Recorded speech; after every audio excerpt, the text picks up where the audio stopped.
c'est-à-dire les marcos sociaux, les filets sociaux, à travers le PUMA, PUDC, Promoville, les bourses de sécurité familiale, mais également la CMU.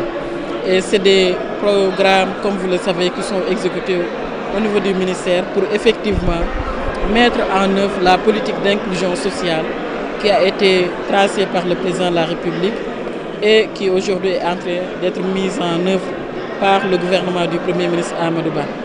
Et ce que nous pouvons dire également, il y a beaucoup d'efforts qui ont été consentis, beaucoup de réalisations ont été faites, mais il reste encore des chantiers à développer, à réaliser, surtout pour satisfaire les accès universels à l'eau, à l'électricité. En 2012, nous avions un taux d'électrification qui était presque élevé à 24%. Aujourd'hui, à travers les programmes en cours, 2023, on est à un taux d'électrification de 69%. Donc il y a eu un effort considérable qui a été fait entre 2012 et 2023, mais il nous faut encore redoubler des efforts pour effectivement accélérer la mise en œuvre de ces programmes.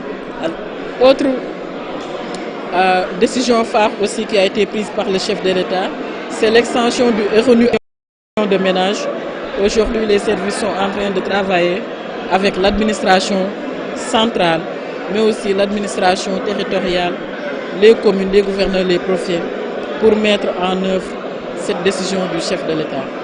Alors, vous avez été interpellé sur les bourses familiales, vous avez parlé de profilage aux ayants droit. Est-ce que vous revenez sur ça? Oui, aujourd'hui, 10 ans après, il y a eu quand même un suivi, évaluation qui a été fait sur les bourses. Et ce qu'il faut retenir est que nous allons améliorer surtout pour avoir un ciblage de façon équitable au niveau des villages, mais aussi un contrôle a priori et a posteriori. Surtout, il faut intégrer dans le parcours de l'enquêteur l'étape que l'on appelle l'Assemblée générale par le village de validation des personnes préciblées. Ça va nous permettre, parce que dans les villages, tout le monde se connaît. Donc ça peut nous faire éviter d'avoir 2 à 3 bénéficiaires par famille. D'accord, alors au niveau des enfants également.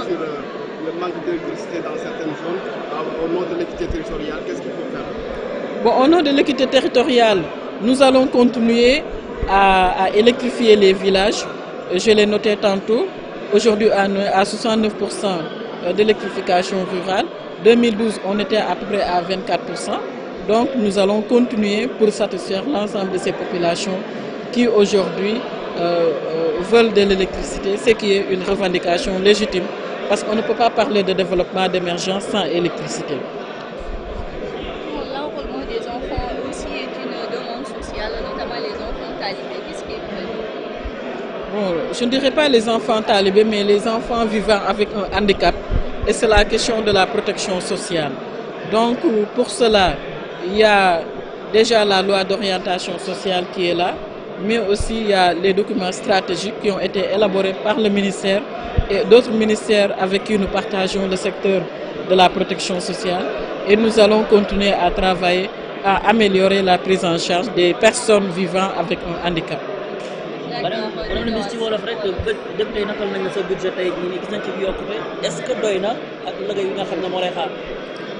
Bon, doy na du ñu wax ne déet dañuy servir suñu réew, servir suñuy communauté, xam ne budget bi nga xam ne tey toll na ci presque 163 milliards ñu natal ko ministère développement communautaire, équité sociale et territoriale ak solidarité nationale. Dafa fekk ne ministère bi dafa ëmb li ñuy wax les marqueurs sociaux yi nga xam ne moom le président Macky Sall teg muy li nga xam ne moom mooy PUDC, Promoville, PUMA, nan la ñuy def ba li nga xam moom mooy ndox mu am fépp, nu ñuy def ba courant am fépp, nu ñuy def aussi ba ku feebar nga faju, mais surtout nu ñuy def ba askan wi gis seen bopp ci liggéey bi nga xam ne président Macky Sall mu ngi koy def. moo tax à l'époque mu ne woon yoonu yokkute jóge yoonu yokkute ñu dem ba plan Sénégal émergent mu teg li nga xam moom mooy ces structures là pour ñu gën a accélérer li nga xam moom mooy nan la ñuy def ba Sénégal nekk Sénégal lu ñëpp, Sénégal boo xam ne ñëpp a ko bokk. loolu nag dañ ci fas yéene rek liggéey ba tax na handicapés yi dinañ ci gën a gis seen bopp à travers la loi d'orientation mais aussi mécanisme yi ñu am en interne carte d'égalité des chances yi RNU bi aussi ñu ngi ciy liggéey ba tax na commune bu nekk tey xam na quota bu mu ci am pour que au niveau national ñu atteindre les 1 million de ménages yoo xam ne ñoo war a constituer RNU bi ciblage bourse familiale yi gis nañ ne que aussi amoon na quelques rëq-rëq waaye yaakaar naa ne que bi ma ñëwee nee naa leen nañu xool ci biir parcours de l'enquêteur bi nañ la ñuy intégrer lii nga xam ne balaa ñoo yóbbu résultat enquête bi au niveau du sous-préfet nan la ñuy def ba am ay assemblée générale par village ou par quartier pour gën a confirmer li enquête bi def te loolu yaakaar naa ne que day gën a renforcer ñàkk parparloo bi am ci programme bi ndax président Macky Sall dafa ne équité dafa ne inclusion sociale dafa ne justice sociale donc lépp lu muy seddale war nañu xool ñi nga xam ne ñoom ñoo ko gën a yelloo ci gox-goxaati ñu jox leen ko jërë ngeen jëf. Merci.